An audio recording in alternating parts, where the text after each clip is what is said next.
একটা মেয়ের বিয়ে হয়েছে 7টা। কয়টা? আরো জোরে বলেন, কয়টা? বাবার মেয়ে একটা, বিয়ে হয়েছে 7টা। বাবার কপালটা ভালো, একটা মেয়ে দিয়ে 7টা বিয়েই পাইছে, 7টা বিয়েও পাইছে। কি বলেন, ঠিক না? তো উনি আর বিবাহ দিবে না। হঠাৎ করে, আমি সংক্ষেপে বলছি, হঠাৎ করে একটা ঘটক মশাই গিয়ে উপস্থিত হয়েছে, হয়ে বলতেছে, বাপজান আপনার মেয়েটার একটা বিবাহ নিয়ে এসেছি। বলে, আমার মেয়েরা আর বিবাহ দেব? তো উনি যেভাবেই হোক ওনারে বুঝাইয়া রাজি করিয়েছেন। রাজি করানোর পরে এখন যদি সময় দেওয়া হয় 4 দিন 5 দিন, বলেন তো এই মেয়েটার কি বিয়ে হবে? যখন কথা হয়েছে তখনই বিবাহ হয়েছে। তো বর স্ত্রী নিয়ে বাড়িতে যাবে, চলে যাবে, রেডি হয়েছে। বাবা চিন্তা করতেছে মেয়েটারে খালি হাতে কেমনে পাঠাই। কি বলেন, ঠিক না? কেমনে পাঠাই? এই জন্য একটা ছাগল ছিল, ছাগলটা হাদিয়া হিসেবে জামাইয়ের হাতে দিয়ে দিলেন, যে জামাই এটা আপনি নিয়ে যান। এটা অনেক আগের কথা বলছি। তো যাইতে আপনাদের যেরকম আরকাটিয়া ঘাট ছিল, আগে ইসামতি নদীর প্রচুর স্রোত ছিল। কি বলেন, ঠিক না? নদীর ভিতরে নামলে এই জায়গায় সাঁতার দিয়ে পার হইতে চাইলে কমপক্ষে এখান থেকে 100 গজ 200 গজ পিছনে গিয়ে ওপারে যেতে হতো। কথাটা ঠিক বললাম না ভুল বললাম? প্রচুর স্রোত। তো নৌকা ছেড়ে দিয়েছে। ছেড়ে দেওয়ার পরে ছাগলের কিন্তু একটা স্বভাব আছে, ছাগল পানি দেখে ভয় পায়। পায় না? পায় না? ভয় পায়। নৌকা ছেড়ে দেওয়ার পরে ছাগলটা চিন্তা করছে, এই প্রচন্ড স্রোত, এর মধ্যে যদি নৌকাটা ডুবে যায় সবাই তো পার হয়ে যাবে, আমার কি হবে? এই জন্য ছাগল আল্লাহরে ডাকতেছে। কারে ডাকে? জোরে বলেন, কারে? আল্লাহরে ডাকে। তো ছাগলকে আপনার আমার মতো ডাকবে, আল্লাহ তুমি রহম করো, ওর ভাষাই বলে। কি বলেন, ঠিক না? তো জামাই চিন্তা করতেছে, বিবাহ করলাম, শ্বশুর কি এক ধ্যান ধ্যানি দিল, এখন থেকে আজান দেওয়া শুরু করেছে। ঠিক কিনা বলেন? ধনঠাট থেকে যদি একটা ছাগল কিনে নিয়ে আসেন, অন্তত 7 দিন তাহাজ্জুদ পড়তে অসুবিধা হবে না, সারা রাত আজান দিবে আপনার জাগানোর জন্য। তো জামাই এই চিন্তা ভাবনা করছে আর ছাগলের দিকে আগায় যাচ্ছে। আর ওই মেয়েটা চিন্তা করতেছে, মনে হয় ছাগলটারে একটু আদর করবে, এই জন্য যাচ্ছে। মেয়েটা খুব মনোযোগ দিয়ে তার স্বামীর দিকে তাকিয়ে আছে, যে আমার স্বামীটা ছাগলের দিকে যায় কেন। দেখলেন আস্তে আস্তে ছাগলের কাছে গিয়ে ছাগলের পিছনের 2টা ঠ্যাং ধরলেন। ধরে আগের জামানার সেই সমস্ত শালকাটের নৌকার শালকাটের গুড়া ছিল, পিছনের 2টা ঠ্যাং ধরে এমন জোরে একটা পিটন দিয়েছে, ছাগলের কাল্লা ছিঁড়ে নদীর মধ্যে চলে গেছে। বলেন তো মেয়েটা দেখছে কিনা? কথা বলেন না কেন? দেখছে। মেয়েটা চিন্তা করলো, বাবারে, আমার আব্বা এর আগে 7টা বিবাহ দিয়েছিল মানুষের সাথে, এবার আমার 8 নাম্বার বিবাহ দিয়েছে আজরাইলের সাথে। কথা কন, ঠিক না? কারণ ছাগলের অপরাধ হলো একটু ভেবাভেবি করেছে, এর কারণে যদি ওর কাল্লাটা হারাতে হয়, আর আমি লাইসেন্স করাবো। কথা বলে না, ঠিক কিনা বলেন? আমি যদি বাকি আমার ইতিপূর্বে যে 7টি জায়গায় বিবাহ হয়েছিল, যে আচরণটা করেছি, ওইটা যদি এখানে করি, ছাগলের কাল্লার মতো ওর কাল্লা কি থাকবে? কথা বলেন না, থাকবে? থাকবে? থাকবে না। এই চিন্তা করতেছে, বাবারে বাবা, কোথায় আসলাম। মেয়েটা চলে গেল স্বামীর বাড়িতে, সংসার সুখী হয়ে গেল। বাবা পরদিন চিন্তা করে, মেয়েটা তো ফিরে আসবে। 1 মাস চলে গেল, ফিরে আসে না। সংক্ষেপ করছি, অনেক দিন চলে গেল, ফিরে আসে না। 2 বছর চলে গেল, মেয়েটা ফিরে আসে না, কোনো খবরও পায় না। আগের জামানায় ফোনও ছিল না, দূর দূরান্ত হলে খবরও পাওয়া যেত না। আমরা দেখেছি ছোটবেলায় আমার মায়েরা আমার বোনদের বা আমার নানা বাড়ির খবর নিয়েছে ফকিরদের কাছ থেকে। কি বলেন, ঠিক না মুরব্বী? ঠিক কিনা? ফকিরদের কাছ থেকে খবর নিয়েছে যে ওরা কেমন আছে। কি বলেন, ঠিক না? আর বর্তমানে বিজ্ঞান আপনারে কথাই নিয়ে গিয়েছে। সুবহানাল্লাহ বলবেন না? সুবহানাল্লাহ। এই কষ্ট কি আর আছে? আগের জামানার মানুষ আত্মীয় বাড়িতে গিয়েছে খালি গায়ে, জামাটা টান দিয়ে বের করে এনে ঘাড়ের উপর ফেলে খালি পায়ে চলে গেছে আত্মীয়ের বাড়িতে। বাড়ির সামনে গিয়ে ওই জামাটা গায়ের ভিতর দিয়েছে। কি বলেন, ঠিক না? আর বাড়িতে গেলে খরম দিয়েছে, টুল দিয়েছে, পানি দিয়েছে, ওই খরমে পা ধুয়ে ঘরে আসছে।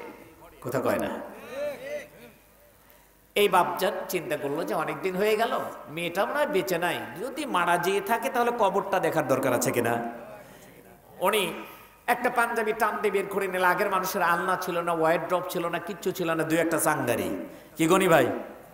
2-1টা চাঙ্গারি ছিল, ওখানে সব কাপড় পটলা বেঁধে এরকম করে ফেলে রাখতো। তো উনি একটা পাঞ্জাবি টান দিয়ে বের করে নিয়ে মেয়ের বাড়ির দিকে চলে গেলেন। লোকজনকে জিজ্ঞাসা করলেন, লোকজন বললো ওইটা আপনার জামাই বাড়ি। তো বাড়ির কাছে গিয়ে পাঞ্জাবিটা গায়ের মধ্যে দিচ্ছে যে এখন জামাই বাড়ি পেয়েছি, যাই। পাঞ্জাবিটা গায়ের ভিতর দিয়ে হাত এদিক দিয়ে দেয়, উপর দিয়ে বের হয়ে যায়, এদিক দিয়ে দেয়, উপর দিয়ে বের হয়ে যায়। চিন্তা করলো পাঞ্জাবির হাতা গেল কোথায়। এখন খুঁজতে খুঁজতে দেখে আহারে ওটা ওর পাঞ্জাবি না, ওর বইয়ের পেটিকুটটা নিয়ে আসছে। তাহলে অবস্থা খারাপ না? তো ওটা ফেলে দিয়ে চলে গেছে। এখন বাড়ির উপর গিয়ে দেখে খুব সুন্দর একটা সংসার। চিন্তা করলেন আমার মেয়ে তো মারা গেছে, তো কোন লক্ষ্মী মেয়ে যেন আসছে এখানে এত সুন্দর করে সংসার করছে। এরপরেও সন্দেহ সংশয়ে বাহির থেকে একটা ডাক দিয়েছে, মা, মা রে তুমি আছো নাকি? ভিতর থেকে মাটা খবর পেল, বাবার কণ্ঠ তাদের কানের ভিতরে চলে গেল। মেয়ে চিন্তা করল প্রায় 2 বছর পার হয়ে গেল, আমার বাড়ি থেকে কেউ আসেনি। এরকম যদি কোনো ক্ষেত্রে হয় 2 বছর পার হয়ে গেল, আর 2 বছর পরে যদি বাহির থেকে বাবার কণ্ঠ পায়, বলেন তো কোনো মেয়ে কি তার বাবার কণ্ঠ পেয়ে বাড়ির ভিতরে থাকতে পারবে? মেয়েটা খুব দ্রুত বাহিরে চলে গেল, বাবারে সালাম দিলেন, আসসালামু আলাইকুম। বাবা চিন্তা করলো আমার মেয়ে তো জীবনে আমারে কোনোদিন সালাম দেয় নাই, মেয়েটা তো ভালো হলো কেমনে? আর আমি মনে করেছি মেয়েটা আমার মারা গেছে, তো জীবিতই আছে, ঠিক কিনা বলেন? মেয়েরা বলে মা তুমি তো এখনো জীবিত আছো, আমি মনে করেছিলাম তুমি মারা গিয়েছ। মেয়ে বলল বাবা রে আমি মারা যাই নাই, সুস্থ আছি আল্লাহর রহমতে। এবার বাবা বলতেছে মা রে তুমি এত সুন্দর করে সংসারটা কেমনে করছো আমার একটু দয়া করে বলো না। মেয়েটা বলে বাবা তুমি অনেক কষ্ট করে এসেছো, তুমি পরিশ্রান্ত ক্লান্ত ক্ষুধার্ত, তুমি ভিতরে আসো, তোমার একটু খেদমত করে খাওয়াই। তুমি যখন বিশ্রাম নেবে, যখন ক্লান্তি দূর হয়ে যাবে, নিজের মধ্যে যখন একটা সুখের ছায়া তোমার ভিতরে চলে আসবে, যখন তুমি নিজেকে মনে করবে আমি এখন পরিশ্রান্ত, আমি এখন শান্ত, আমি এখন ভালো আছি, ঠিক সেই সময় আমার জীবনের সমস্ত ঘটনা আপনারে খুলে বলবো। বাবা ভিতরে চলে গেলেন, মেয়েটা বাবার খেদমত করলেন, খাবার দিলেন, সবকিছু হয়ে গেল। এবার বাবা বলতেছেন মা রে আমার আর সহ্য হচ্ছে না, বলতো আগে 7টা বিবাহ দিয়েছিলাম, কোনোদিনে 1 মাস ভাত হয় নাই, আর 2 বছর পার হয়ে গেল, এত সুন্দর সংসার তুই কেমনে করছিস? মেয়েটা বলল বাবা তাহলে শোনো, তুমি যে বিবাহের দিন আমাকে একটা ছাগল হাদিয়ে দিয়েছিলে।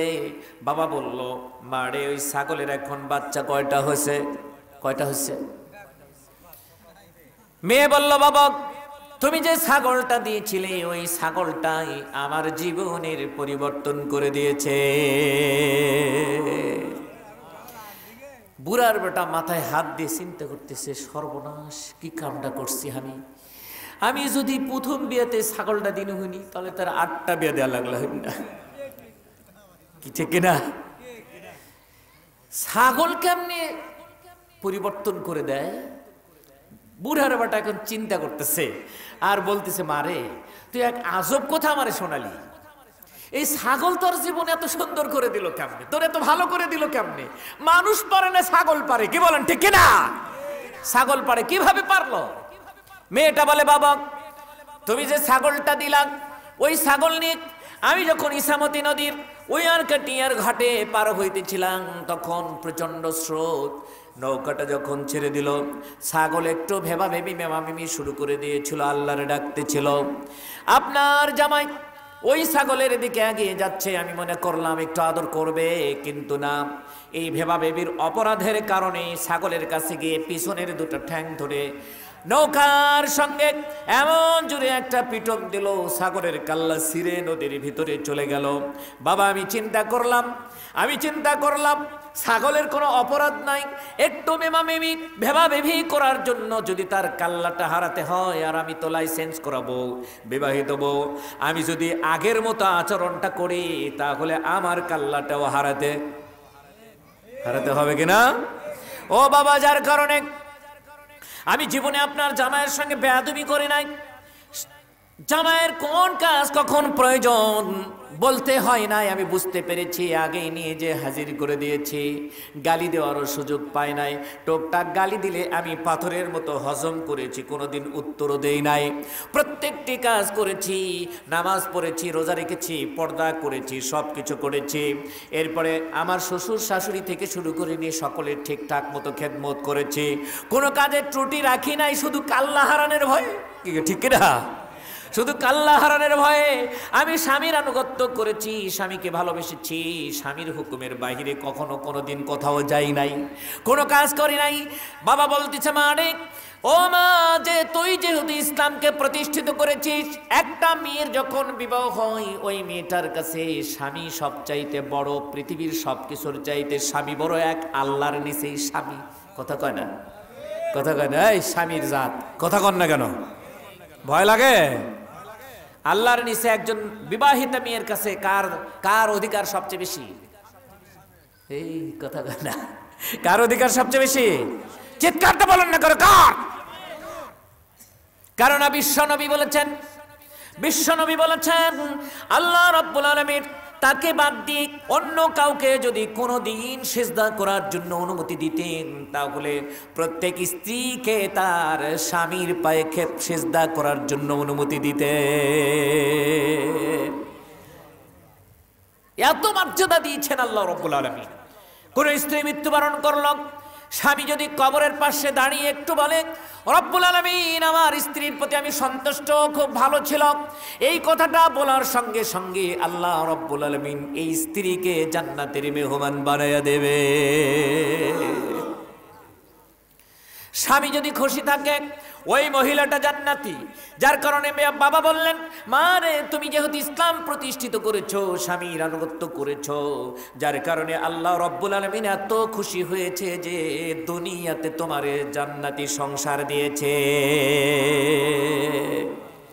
কাল্লা হারানের ভয়ে মেয়েটা যেরকম ইচ্ছায় অনিচ্ছায় সব সময় স্বামীর আনুগত্য করলো, কখনোই বেয়াদবি করলো না, স্বামীর হুকুমের বাহিরে গেল না, ঠিক তেমনি ও বান্দিরা ভালো করে শোনো, আল্লাহ রাব্বুল আলামিন এই পৃথিবীতে যত হুকুম দিয়েছেন প্রত্যেকটা হুকুম আমার মন মানতে চাক আর না চাক, আমি যদি সেইটা দ্বিধাহীন চিত্তে মেনে নেই, আমার ওই মনটাকে যদি পরাজিত করতে পারি, করে যদি আল্লাহর বিধানটাকে মানি, আল্লাহ রাব্বুল আলামিন যেটা নিষেধ করেছেন ওইটা থেকে যদি দূরে থাকে আমার মন ওটা করতে চায়, কিন্তু আমি করব না, কারণ আল্লাহ ধরবে। জোরে বলেন ঠিক কিনা?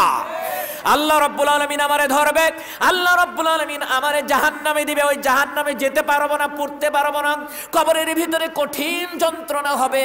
সুতরাং এই কাজগুলো আল্লাহ নিষেধ করেছেন, যতই সুন্দর লাগুক না কেন আমি এটা করব না। ধরবে কে? কথা বলেন না কেন? ধরবে কে? ধরবে আল্লাহ রাব্বুল আলামিন। এই জন্য আপনাদের সামনে হাদিস বলেছি, কোন সম্ভ্রান্ত পরিবারের সুন্দরী কোন যুবতী ষোড়শী মেয়ে, সম্ভ্রান্ত পরিবারের সুন্দরী যুবতী ষোড়শী মেয়ে, প্রচুর সুযোগ সুবিধা আছে। একজন যুবককে আহ্বান করলো, যুবক চলে এসো, তুমি তো ইচ্ছা করলে আমারে পাবে না, আমি আজকে তোমারে চান্স দিয়ে দিলাম, তুমি আমার বাড়িতে চলে আসো, তোমার সঙ্গে প্রেম নিবেদন করব, অবৈধ সম্পর্ক করাবো, আনন্দ করব, ফুর্তি করব। এরকম সুযোগ পেয়ে একজন টকবাগে যুবক যদি বলে, ইন্নী আখাফুল্লাহ, আমি আমার আল্লাহরে ভয় করি, তোমার ডাকে সাড়া দিতে পারি না, ওই ব্যক্তিটা জান্নাতি জান্নাতি জান্নাতি। জোরে বলেন ঠিক কিনা? ওখানে জান্নাতের গ্যারান্টি আছে, ওখানে ঈমানের পরীক্ষা। কি বলেন ঠিক কিনা? মসজিদে গিয়ে 5 ওয়াক্ত সালাত আদায় করেন, অতটা ঈমানের পরীক্ষা নেই, কিন্তু এই জায়গায় ঈমানের পরীক্ষা। কি বলেন ঠিক কিনা? এই জায়গায় ঈমানের পরীক্ষা।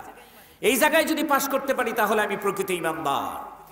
এই জন্য আমার মনকে, আমার অন্তরকে সব সময় করতে চাক আর না চাক, আল্লাহর যেটা হুকুম সেটা মেনে নিতে হবে, নিষেধটাকে ছেড়ে দিতে হবে। আমরা পারবো? কি বলেন? পারবো তো ইনশাআল্লাহ?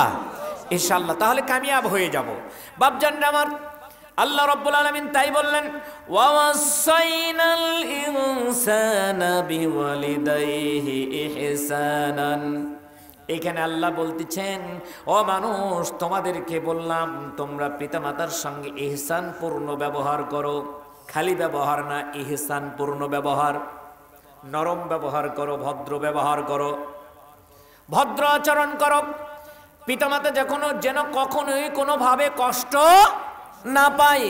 আর যারা পিতামাতাকে দেখাশোনা করে না, কষ্ট দেয়, পিতামাতার খোঁজ খবর নেয় না, পিতামাতাকে কষ্ট দেয়, এরা হলো আল্লাহর নাফরমান বান্দা। এরা কি বান্দা? কথা বলে না, কি বান্দা? এই আয়াতটা অত্যন্ত মজাদার। এখন থেকে নিয়ে ফজর পর্যন্ত আলোচনা করলে শুনবেন ইনশাআল্লাহ। পরে যে কথাগুলো আসছে বিজ্ঞান ভিত্তিক, তথ্য ভিত্তিক, কোরআন হাদিস দিয়ে এখানে ভরপুর করে দেওয়া হয়েছে। আমি শুধু বলতেছি আল্লাহর নাফরমান বান্দা হলো এক নম্বরে যারা পিতামাতার অবদ্ধ সন্তান। জোরে বলেন ঠিক কিনা? জোরে বলেন ঠিক কিনা?